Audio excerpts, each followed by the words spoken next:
അങ്ങനെ എപ്പിസോഡിന്റെ തുടക്കത്തിൽ നമ്മൾ കാണുന്നത് ഇതേ സമയം തന്നെ ആ ലേഡിയോട് പീച്ചും പാങ്ങും സംസാരിക്കുകയാണ്. ഈ ലേഡി ആ പെൺകുട്ടിയുടെ അമ്മയാണെന്ന് നമുക്ക് മനസ്സിലാക്കാം. ആ പെൺകുട്ടി മുന്നേ ഇവർ കേട്ട കണക്ക് കമ്പനിയിൽ മോഷണം നടത്തിയ ഒരു മോശക്കാരിയായിരുന്നില്ല, മറിച്ച് അവൾ നല്ലൊരു പെൺകുട്ടിയായിരുന്നു. അവളുടെ തലയിൽ ചെയ്യാത്ത തെറ്റുകളൊക്കെ ആരൊക്കെയോ ചേർന്ന് കെട്ടിവെച്ചതാണെന്ന് മനസ്സിലാവുന്നുണ്ട്. അപ്പൊ ആ പെൺകുട്ടിയുടെ നിരപരാധിത്വം പ്രൂവ് ചെയ്യുക എന്നതാണ് വേണ്ടത്. അത് ചെയ്താൽ മാത്രമേ ആ പെൺകുട്ടിയുടെ പ്രേതത്തിന് ശാന്തി ലഭിച്ച് അത് ഇവിടെ നിന്ന് പോവുള്ളൂ എന്ന് ഇവർ മനസ്സിലാക്കുന്നു. ആ പെൺകുട്ടിക്ക് ഒരു ബോയ് ഫ്രണ്ട് ഉണ്ടായിരുന്നു. അവനും വളരെ നല്ല പയ്യനായിരുന്നു. അവൾ മരിച്ച ശേഷം പക്ഷെ പിന്നീട് അവനെ പറ്റി ഒരു വിവരം അറിയില്ല എന്ന് പറയുന്ന ഈ അമ്മ, ഈ കമ്പനിയിലെ മാനേജർ തീരെ ശരിയായിരുന്നില്ല. അയാളാണ് എന്റെ മകൾക്ക് എല്ലാ പ്രശ്നങ്ങളും ഉണ്ടാക്കി കൊടുത്തത്. എന്തിനേറെ അവൾ മരണപ്പെട്ട ശേഷം അതിന് കിട്ടേണ്ട കോമ്പൻസേഷൻ പോലും ഞങ്ങൾക്ക് കിട്ടിയിട്ടില്ല എന്നും ആ അമ്മ പറയുമ്പോൾ ഈ മാനേജറിനെ കണ്ടുപിടിച്ച ഒരു പക്ഷേ ആ പെൺകുട്ടിയുടെ നിരപരാധിത്വം തെളിയിക്കാനായിട്ടുള്ള എന്തെങ്കിലും കിട്ടാതിരിക്കില്ല എന്ന് അവർ മനസ്സിലാക്കുന്നു. അന്ന് വീട്ടിലേക്ക് തിരിച്ചെത്തുന്ന ഹോമാകട്ടെ അങ്കിളിനോട് സംസാരിക്കുന്നുണ്ട്. ഈ പ്രോപ്പർട്ടീസിലൊക്കെ പ്രേതബാധയുടെ പ്രശ്നങ്ങൾ ഉള്ളതുകൊണ്ട് തന്നെ അത് വിൽക്കാനായി സാധിക്കുന്നില്ല. ഇതൊക്കെ ഒന്ന് മാറ്റിയെടുക്കാനായി ഞാൻ ഒരുത്തന്റെ പുറകെ നടന്ന് ഇപ്പൊ ഞാൻ ആകെ പുലിവാലി പിടിച്ച അവസ്ഥയിൽ അവന്റെ ആറ്റിറ്റ്യൂഡ് സഹിക്കാൻ വയ്യാന്നെല്ലാം പീച്ചിനെ പറ്റി ഹോമ പറയുമ്പോൾ അവനെന്താ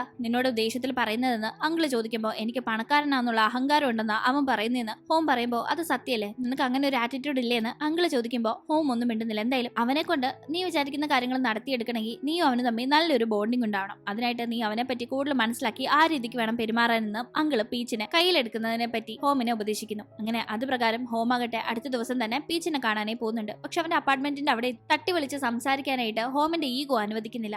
ഞാൻ അവനോട് എന്ന് സംസാരിച്ച് കാര്യങ്ങൾ സോൾവ് ആക്കാൻ മാത്രം അവൻ വലിയ സംഭവം ഒന്നും അല്ലാന്ന് പുച്ഛിച്ച് പറയുന്ന ഹോമാകട്ടെ അപ്പോഴാണ് അകത്തുള്ള ഇവർ പുറത്തേക്ക് ഇറങ്ങാൻ വരുന്നു എന്ന് മനസ്സിലാക്കുന്നത്. പെട്ടെന്ന് തന്നെ അവനും ബോഡി ഗാർഡും മാറി നിൽക്കുന്നു. അങ്ങനെ ഒളിഞ്ഞു നിന്ന് നോക്കുമ്പോഴേക്കും എങ്ങോട്ടേക്കോ ധൃതിയിൽ പീച്ചും പാങ്ങും പുറപ്പെട്ടു പോകുന്ന കാഴ്ചയാണ് ഹോം കാണുന്നത്. ഇവരിത് എങ്ങോട്ടാ പോകുന്നതെന്ന് അറിയാനേ അവൻ അവരെ ഫോളോ ചെയ്യുമ്പോഴേക്കും അവരാകട്ടെ ഒരു സ്ഥലത്ത് പോയി ഒരാളെ തട്ടിക്കൊണ്ടു പോകുന്ന കാഴ്ചയാണ് ഇവർ കാണുന്നത്. എങ്ങോട്ടേക്കാണ് ഇവർ ഇയാളെ കൊണ്ടുപോകുന്നത്, ആരാണ് ഇയാൾ, ഇവരിങ്ങനെ ആളുടെ തട്ടിയെടുക്കുന്നത് എന്തിനാണെന്നൊക്കെ മനസ്സിലാവാതെ അവൻ വീണ്ടും അവരെ ഫോളോ ചെയ്യുന്നു. അങ്ങനെ ചെല്ലുമ്പോൾ അയാളെ നേരെ അവർ കൊണ്ടുപോകുന്നത് ആ ഒരു വിഗ് ഫാക്ടറിയിലേക്കാണ് എന്നത് ഹോമിന് മനസ്സിലാവുന്നു. നോക്കുമ്പോഴാണ് മനസ്സിലാവുന്നത് ഇവർ കൊണ്ടുവന്നിരിക്കുന്നത് വേറെ ആരെയല്ല, ഇവർ ഇവിടെ വന്ന ശേഷം സംസാരിച്ച ഒരാളുണ്ടല്ലോ, ആ മരണപ്പെട്ട പെൺകുട്ടിയെ പറ്റി തെറ്റായ കാര്യങ്ങൾ ഇവർക്ക് പറഞ്ഞു കൊടുത്ത അയാളെയാണ്. അയാളാകട്ടെ നിങ്ങൾ എന്തിനാ ഇനി ഇവിടെ കൊണ്ടുവന്നിരിക്കുന്നതെന്ന് കണ്ണിലേക്ക് ഇട്ട് മാറ്റുമ്പോൾ ഇവരോട് ഷൗട്ട് ചെയ്യുന്നു. തന്നോട് നേരെ ചൊവ്വയെ ചോദിച്ചാൽ താൻ കാര്യങ്ങൾ പറയില്ലെന്ന് ഞങ്ങൾക്കറിയാം, അതുകൊണ്ട് ഞങ്ങളുടെ കയ്യിൽ ഒരു വഴിയുണ്ടെന്ന് പറഞ്ഞ് അവർ കത്തിയെടുത്ത് എന്തോ ഒരു കാര്യത്തിന് ഇയാളെ ഭീഷണിപ്പെടുത്താനേ ഒരുങ്ങുമ്പോഴേക്കും ഇത് കാണുന്ന ഹോം ഇവരിനി ഈ ഫാക്ടറിയിൽ ഒരു കൊലപാതകവും കൂടി ചെയ്യാൻ പോവാണോ, ഇനി അതിന്റെ പുലിവാലും കൂടി ഞാൻ പിടിക്കുമോ ആകെ ടെൻഷനായി, നിങ്ങൾ ഇത് എന്താ ചെയ്യുന്നതെന്നൊക്കെ അവരോട് ദേഷ്യപ്പെടുന്നു. അപ്പോഴാണ്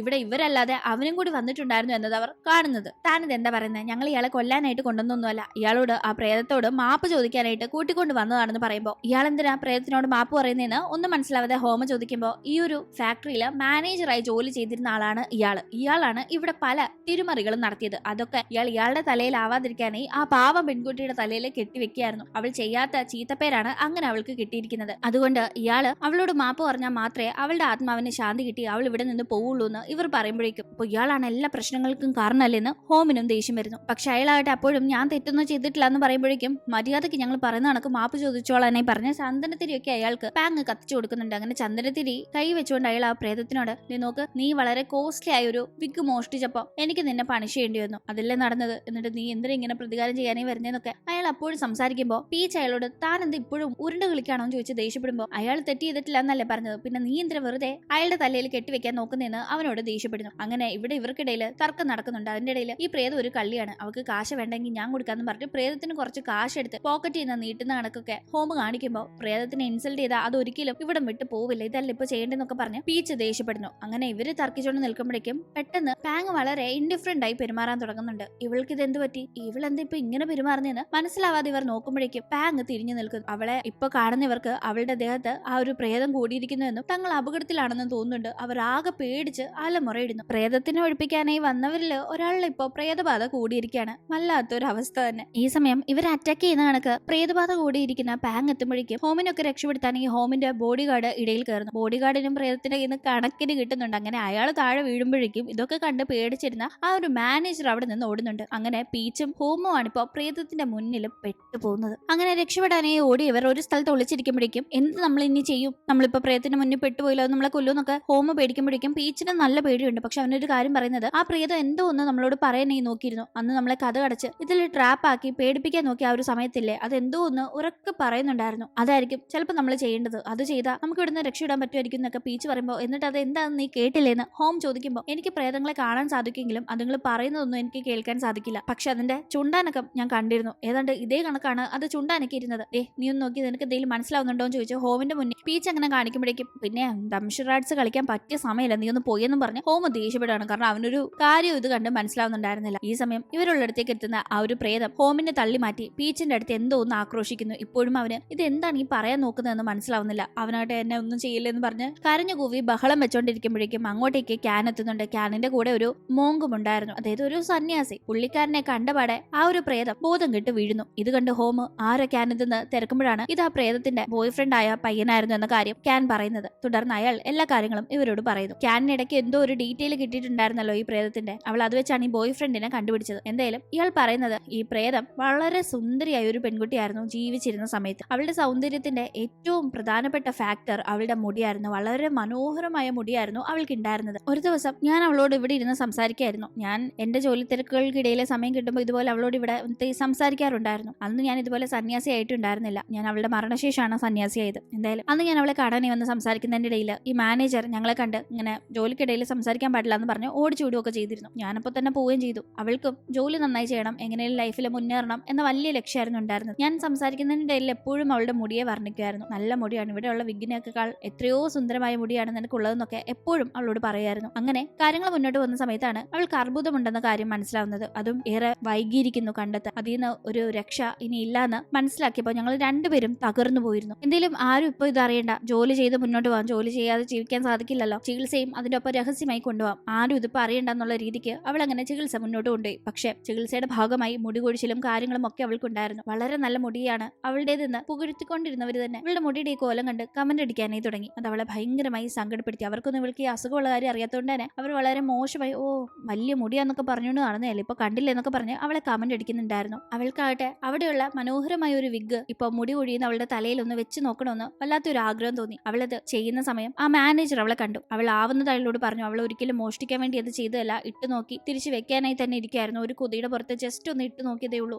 ദയവ് ചെയ്ത് ഇത് വലിയ പ്രശ്നമാക്കരുതെന്ന്. പക്ഷെ മാനേജർ കേട്ടില്ല. അങ്ങനെ ഒരിക്കലും മോഷ്ടിക്കണം എന്നൊരു ഇന്റൻഷനിൽ അവൾ ചെയ്ത കാര്യമല്ല, പക്ഷെ അവൾ ആ രീതിയിൽ വരുത്തി തീർത്ത് നാണം കെടുത്തി തുടർന്ന് അവൾ അവളുടെ ജീവൻ എടുത്തതാണ്. ഈ ഒരു കാര്യം ഇപ്പൊ ഈ മോങ്ക് പറയുമ്പോഴേക്കും നിങ്ങൾക്ക് ഇതിൽ എന്തെങ്കിലും സഹായം ചെയ്യാൻ സാധിക്കുമോ എന്ന് ഇവർ ചോദിക്കുമ്പോൾ ഞാൻ പറഞ്ഞിരുന്നല്ലോ അവളുടെ മരണശേഷമാണ് ഞാനൊരു മോങ്കായി മാറിയത്. പക്ഷെ എനിക്ക് ഇതിൽ എന്തെങ്കിലും ചെയ്യാൻ സാധിക്കുമെന്ന് തോന്നുന്നില്ല. ഈ ഒരു ലോകത്ത് ഇങ്ങനെ പ്രതികാരത്തോടെ തുടരണോ അതോ ആത്മശാന്തി അടഞ്ഞ് ഇവിടെ നിന്ന് പോകണോ എന്നത് അവളുടെ ഇഷ്ടമാണ്, അവളാണ് അത് തീരുമാനിക്കേണ്ടതെന്ന് തന്റെ കാമുകിയുടെ ആത്മാവിനെ പറ്റി അദ്ദേഹം പറയുന്നു. ഇത് കേൾക്കുന്ന പീച്ചിന് എന്തോ ഒരു ഐഡിയ വരുന്നുണ്ട്. വേഗം തന്നെ ആ പ്രേതത്തിന് നൽകാനായി ഒരു വിഗ് തയ്യാറാക്കണം. ആ ഒരു കാര്യം ഇവിടെ ആർക്ക് ചെയ്യാൻ സാധിക്കുമെന്ന് ചോദിക്കുമ്പോൾ വിഗ് അവിടെ ഉണ്ടാക്കാനായി ക്യാനിന് അറിയായിരുന്നു. അതുകൊണ്ട് തന്നെ അവൾ ഇരുന്ന ഒരു നല്ല വിഗ് ഉണ്ടാക്കുന്നു. അങ്ങനെ ആ ഒരു വിഗ് കാണിക്ക കണക്ക് ആ ഒരു ആത്മാവിനെ സമർപ്പിക്കുകയാണ് പീച്ച്. അവൾ ആഗ്രഹിക്കുന്നത് ഇതാണെന്ന് മനസ്സിലായെന്നും ഇത് കാണിക്കായി വാങ്ങി അവൾ ആത്മശാന്തി നേടണമെന്നും അവർ റിക്വസ്റ്റ് ചെയ്യുമ്പോൾ എന്തെങ്കിലും പീച്ചിന്റെ പ്രാർത്ഥന കേട്ട് ആ ഒരു പ്രേതം ആ വിഗ് എടുക്കുകയും അത് തലയിൽ വെച്ച് ജീവനോട് ഇരുന്നപ്പോ ഏത് രീതിയിലാണോ ആ വിഗ് എന്ന് കൊതിയോടുകൂടി തലയിൽ വെച്ചിട്ടുണ്ടായിരുന്നത് അതേ കണക്കൊരു ആത്മ നിർവൃതിയോടുകൂടി നിൽക്കുന്നത് നമുക്ക് കാണാം. അങ്ങനെ അതോടുകൂടി അവിടെ നിന്ന് ആത്മശാന്തി ലഭിച്ച ആ പ്രേതം മറഞ്ഞു പോകുമ്പോഴേക്കും ആ കാഴ്ച പീച്ച് വ്യക്തമായി കാണുന്നുണ്ട്. പീച്ചിനും കാര്യങ്ങളൊക്കെ നല്ല രീതിക്ക് അവസാനിച്ചു എന്ന സമാധാനമാവുന്നു. അവനും നൈസായി ഒന്ന് ചിരിക്കുമ്പോഴാണ് കൂടെ നിൽക്കുന്നവർ ഓ പ്രേതം വന്നിരുന്നു, കൊടുത്ത വിഗ് സ്വീകരിച്ച് ഇവിടെ നിന്ന് മറിഞ്ഞുപോയി എന്നതൊക്കെ മനസ്സിലാക്കുന്നത്. അവർക്കൊന്നും ഈ കാഴ്ച കാണാൻ സാധിക്കില്ല. ആകെ പീച്ചിന് മാത്രമാണ് ഇതെല്ലാം കാണാനായി കഴിയുന്നത്. എന്തായാലും എല്ലാവരും ഹാപ്പി ആവുന്നുണ്ട്. അപ്പോഴേക്കും ക്യാനിന് ഈ ഒരു ഫാക്ടറി വാങ്ങാനായി ഒരാൾ സെറ്റ് ആയിട്ടുണ്ടെന്ന് കാര്യങ്ങൾ അറിയുന്നു. അവൾ ആ ഒരു കാര്യം ഇവരോട് പറയുമ്പോഴേക്കും ഇപ്പോഴല്ലേ പ്രിയത്തിന് ഓടിച്ചത്, അപ്പോഴേക്കും കണ്ടോ ഗുഡ് ന്യൂസ് വന്നത് കണ്ടോന്നും പറഞ്ഞ് ഹോമും പാങ്ങും തുള്ളിച്ചാടാണ്. പാങ് വേഗം തന്നെ അവിടെ ഉണ്ടായിരുന്ന കുറച്ച് ഡ്രസ്സ് എടുത്തതേ ഇതിന് നമ്മൾ ഗോസ്റ്റ് ഹണ്ടിങ്ങിന് പോകുമ്പോൾ നമ്മുടെ യൂണിഫോം ആണ്. എന്തായാലും ഈ ഒരു മിഷൻ സക്സസ് ആയതുകൊണ്ട് തന്നെ നമ്മൾ ഈ ഗോസ്റ്റ് ഹണ്ടിങ് ഇനി തുടങ്ങാൻ പോവല്ലേ, അപ്പോ ഇത് നമ്മുടെ യൂണിഫോം ആയിരിക്കട്ടെ, അപ്പൊ നമുക്ക് ഇത് വെച്ച് കുറച്ച് ഫോട്ടോസ് ഒക്കെ എടുത്ത് സോഷ്യൽ മീഡിയയിൽ പോസ്റ്റ് ചെയ്യാന്നൊക്കെ പാങ് പറയുമ്പോൾ ഹോം അതിന് ഹാപ്പി ആണെങ്കിലും പീച്ചിനും ക്യാനിനും വലിയ താല്പര്യമില്ല. ഞാനൊരു ലോയറാ, ഞാൻ ഇതിനൊന്നും വരില്ല എന്നൊക്കെ അവള് ജാട ഇടുന്നുണ്ട്. അങ്ങനെ അതോടുകൂടി ഇവരുടെ രണ്ടാമത്തെ മിഷൻ സക്സസ് ആയിരിക്കുന്നു. അങ്ങനെ പീച്ചും പാങ്ങും സംസാരിക്കുന്നതാണ്. ഇപ്പോഴേ ഒരു ഗോസ്റ്റ് ഹണ്ടിങ് ടീമായി ഒഫീഷ്യലി തങ്ങളുടെ ടീമിനെ പാങ് വീഡിയോയിലൂടെ ഇൻട്രൊഡ്യൂസ് ചെയ്തിരിക്കുകയാണ്. ആ ഒരു സമയം അവരൊക്കെ പോസ് ചെയ്തെങ്കിലും ആ ഒരു ടീമിന് ഹോമാണ് ഒരു പേരിട്ടിരിക്കുന്നത്. ആ പേര് മാത്രം പീച്ചിന് അങ്ങോട്ട് ഇഷ്ടപ്പെട്ടിട്ടേയില്ല. ഓ അവൻ കണ്ടുപിടിച്ച പേരിലെ എന്തിനു കൊള്ളാന്ന് മട്ടിലായിരുന്നു പീച്ചിന്റെ അഭിപ്രായം. അങ്ങനെ ഇവർ സംസാരിച്ചുകൊണ്ടിരിക്കുമ്പോഴേക്കും അങ്ങോട്ടേക്ക് ഇതേ ഹോം എത്തുന്നുണ്ട്. ഹോം സാധാരണത്തെ കണക്കല്ല, എന്നാലും കുറച്ച് മയത്തിലൊക്കെ അവിടെ സംസാരിക്കുന്നു. ആക്ച്വലി പീച്ചിന്റെ മിടുക്കുകൊണ്ടാണ് ഈ ഒരു പ്രേതങ്ങളെ സെറ്റിൽ ചെയ്യാൻ സാധിച്ചത് എന്നൊക്കെ അവൻ ഇങ്ങനെ പറയുന്നുണ്ടായിരുന്നു. ഇവൻ ഇങ്ങനെ തന്നെ അംഗീകരിച്ച് പറയുന്നവനല്ലല്ലോ, പിന്നെ ഇവൻ എന്ത് പറ്റിയെന്ന മട്ടില് ഹോമിന്റെ വർത്താനം കേട്ട് പീച്ച് ഒന്ന് അന്തം വിടുന്നു. എന്തായാലും ശരി പറഞ്ഞു കഴിഞ്ഞോ, എനിക്ക് പൊക്കോന്നും പറഞ്ഞ് കൂടുതൽ സംസാരിക്കാൻ താല്പര്യമില്ലാത്ത രീതിയിൽ പീച്ച് നിൽക്കുമ്പോൾ കഴിഞ്ഞിട്ടില്ല. മറ്റൊരു കാര്യം കൂടിയുണ്ട്. എന്തായാലും ആ പെൺകുട്ടിയുടെ അമ്മയ്ക്ക് ആ പെൺകുട്ടിയുടെ മരണവുമായി ബന്ധപ്പെട്ട ഒരു കോമ്പൻസേഷനും കിട്ടിയിട്ടില്ല എന്നല്ലേ പറഞ്ഞത്. അത് അറേഞ്ച് ചെയ്യാനായിട്ടുള്ള കാര്യങ്ങളൊക്കെ തന്നെ തന്നെ ഞാൻ എന്റെ ലോയറായ ക്യാൻ വഴി ചെയ്തിട്ടുണ്ടെന്ന് ഹോം പറയുമ്പോൾ അത് വളരെ നല്ല കാര്യമാണെന്ന് പീച്ച് പറയുന്നു. അത് മാത്രമല്ല മറ്റൊരു കാര്യം കൂടി എനിക്ക് പറയാനുണ്ടെന്ന് പറഞ്ഞ് അവനൊരു പൊതി കൊടുക്കുന്നു. ആ പൊതിയിൽ ഉണ്ടായിരുന്നത് ഒരു ചെക്കാണ്. ഇതെന്തിനാണെന്ന് മനസ്സിലാവാതെ അവർ ചോദിക്കുമ്പോഴേക്കും ഞാൻ നിങ്ങളോട് ഫ്രീ ആയി ഈ ഒരു സർവീസ് ചെയ്തു തരണമെന്ന് ആദ്യം പറഞ്ഞത്, പക്ഷെ അങ്ങനെയല്ല, നിങ്ങൾ എന്റെ കൂടെ നിന്ന് ഈ ഒരു ജോലി വളരെ ഭംഗിയായി തന്നെ ചെയ്തു, അതുകൊണ്ട് തന്നെ നിങ്ങൾക്കുള്ള ക്യാഷ് ആണിത്, നിങ്ങളുടെ ആദ്യ ജോലിയുടെ ശമ്പളമാണിതെന്ന് പറഞ്ഞ് അവൻ നല്ലൊരു തുക തന്നെ ചെക്കിൽ എഴുതി കൊടുത്തിട്ടുണ്ട്. അവർക്ക് ഭയങ്കര സന്തോഷം, കാരണം ഇവർ രണ്ടുപേരും ലൈഫിൽ സ്ട്രഗിൾ ചെയ്യുന്നവരാണല്ലോ. ഈ ഒരു സമയത്ത് ഇങ്ങനെ ഒരു എമൗണ്ട് അവർക്ക് കിട്ടുക എന്നത് വലിയ ആശ്വാസം തന്നെയാണ്. എന്തായാലും ഈ ഒരു കോമ്പൻസേഷൻ കൊടുക്കുന്ന കാര്യങ്ങൾ ഹോം പറഞ്ഞ് ഏൽപ്പിച്ചത് ക്യാനാണല്ലോ. ക്യാനാകട്ടെ അവളുടെ സീനിയറായ ആ ലോയറിന്റെ അടുത്ത് നിന്ന് ഇത് പറയുമ്പോൾ ഇതൊക്കെ കുറെ നാളുകൾക്ക് മുന്നേ നടന്ന കാര്യമല്ലേ, അതിനൊക്കെ ഇപ്പൊ കോമ്പൻസേഷൻ കൊടുക്കേണ്ട ആവശ്യമില്ല, അതങ്ങ് തള്ളിക്കളഞ്ഞേക്കുന്ന ആ ലോയർ പറയുമ്പോൾ പക്ഷെ ഹോം അത് കൊടുക്കണമെന്ന് നിർബന്ധിക്കുന്നുവെന്ന് ക്യാൻ പറയുന്ന ടീം അല്ലെങ്കിലും അവരത് ഡിസേർവിംഗ് അല്ലേ എന്നോടെ അവൾ കൂട്ടിച്ചേർക്കുന്നുണ്ട്. അത് കേൾക്കുന്ന അയാൾ നീ അവരുടെ വക്കീലല്ല മറിച്ച് ഹോമിന്റെ വക്കീലാണ്, അപ്പോ ആർക്ക് ലാഭം ഉണ്ടാക്കി കൊടുക്കാനാണ് നോക്കേണ്ടതെന്ന് ചോദിക്കുന്ന ടീം ക്യാനൊന്നും മിണ്ടാൻ പറ്റുന്നില്ല. അങ്ങനെ എന്തായാലും പിന്നീട് നമ്മൾ കാണുന്നത് അന്ന് രാത്രി ഒരു ഹോട്ടലിലേക്ക് ഒരു ഡെലിവറി ബോയ് എത്തുന്നതാണ്. അയാൾ അകത്തേക്ക് ചെല്ലുമ്പോഴേക്കും റിസപ്ഷനിസ്റ്റ് ആകട്ടെ നിങ്ങൾ ആരാണ് എന്താണ് എന്ന മുഖം കാണിക്കാതെ ഇങ്ങനെ ഹെൽമെറ്റ് വെച്ചാൽ അകത്തേക്കൊന്നും വിടാൻ പറ്റില്ല, നിങ്ങളുടെ പേരും ഡീറ്റെയിൽസും ഒക്കെ പറയണം, അപ്പോൾ എനിക്ക് മുഖവും കാണണമെന്ന് പറയാണ്, കാരണം രാത്രി സമയമല്ലേ കള്ളന്മാരും എല്ലാണോ എന്നൊക്കെ അറിയണ്ടേ, സെക്യൂരിറ്റി പർപ്പസിന്റെ ഭാഗമായി അങ്ങനെ പറയുമ്പോഴേക്കും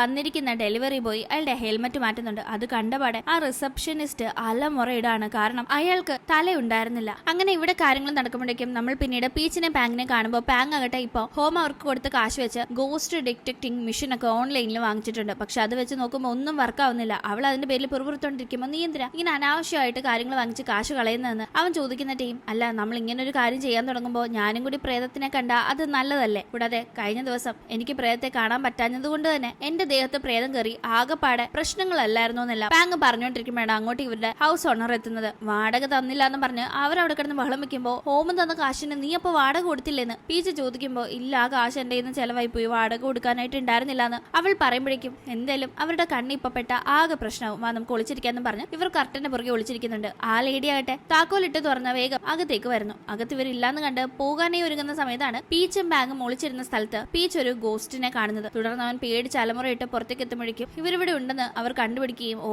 അപ്പൊ ഒളിച്ചിരിക്കായിരുന്നല്ലേ, ഇനി രണ്ടെണ്ണത്തിനെ ഇവിടെ കേറ്റില്ല എന്ന് പറഞ്ഞ് അവിടെ നിന്ന് അടിച്ചിറക്കുകയും ചെയ്യുന്നു. അതിനെ തുടർന്ന് ഇവർക്കാകട്ടെ താമസിക്കാൻ വേറെ ഇടമില്ലാതെ നേരെ ഹോമിന്റെ വീട്ടിലേക്ക് പോകേണ്ടി വരുന്നു. നിനക്ക് ഒത്തിരി വീടില്ലേ, അതിലൊരു വീട് ഞങ്ങൾക്ക് തരാമോ, ഞങ്ങളുടെ ഈ പ്രോബ്ലം മാറുന്നത് വരെ അവിടെ നിന്നോളാം, എന്തായാലും ഞങ്ങൾ അവിടെ നിന്ന് മാറിത്തരാം, ഞങ്ങൾ താമസിക്കുന്നതുകൊണ്ട് നിനക്കത് വിൽക്കാൻ പറ്റില്ല എന്നൊരു കാര്യമൊന്നും വരില്ല, ഞങ്ങൾ കറക്റ്റായി മാറിത്തരാം എന്നൊക്കെ പാങ് പറയുമ്പോൾ പീച്ച് ഒന്നും തന്നെ ഹോമിന്റെ മുന്നേ റിക്വസ്റ്റ് ചെയ്യുന്നില്ല, ഇങ്ങനെ ജാടെ തന്നെ ഇരിക്കുകയാണ്. ഇത് കാണുന്ന ഹോം ആകട്ടെ സഹായിക്കണമെന്നുണ്ട്, പക്ഷേ എന്നെ കാശിന്റെ അഹങ്കാരം ഉള്ളവെന്നൊക്കെ വിളിച്ച ആളെ ഞാൻ എങ്ങനെ സഹായിക്കുന്നൊക്കെ ഹോം ചോദിക്കുമ്പോൾ തന്നെയാണ് ഹോം കുത്തുന്നത് എന്ന് മനസ്സിലാക്കുന്ന പീച്ച് അത് പിന്നെ അപ്പോഴത്തെ ദേഷ്യത്തിൽ പറഞ്ഞു പോയതാ, അത് മനസ്സിൽ വെച്ച് സഹായിക്കാതിരിക്കരുത്, ഞങ്ങളിപ്പോ അതുപോലെ വളരെ കഷ്ടപ്പെട്ട ഒരു അവസ്ഥയിലുള്ളത്, സഹായിക്കണമെന്നും പറഞ്ഞ് പീച്ച് റിക്വസ്റ്റ് ചെയ്യുമ്പോൾ ഹോം സഹായിക്കാൻ തയ്യാറാവുന്നു. അങ്ങനെ ഇവർക്കായിട്ടൊരു വീട് വേഗം അറേഞ്ച് ചെയ്തു. ശേഷം എന്ത് സംഭവിക്കുമെന്ന് നമുക്ക് അടുത്ത എപ്പിസോഡിലൂടെ കാണാം. ഇന്നത്തെ വീഡിയോ ഇഷ്ടമായാൽ മറക്കാതെ ലൈക്ക് ചെയ്തും ഷെയർ ചെയ്തും സബ്സ്ക്രൈബ് ചെയ്തും സപ്പോർട്ട് ചെയ്യണേ. വീണ്ടും പുതിയൊരു എപ്പിസോഡുമായി കണ്ടുമുട്ടും വരെ ബൈ.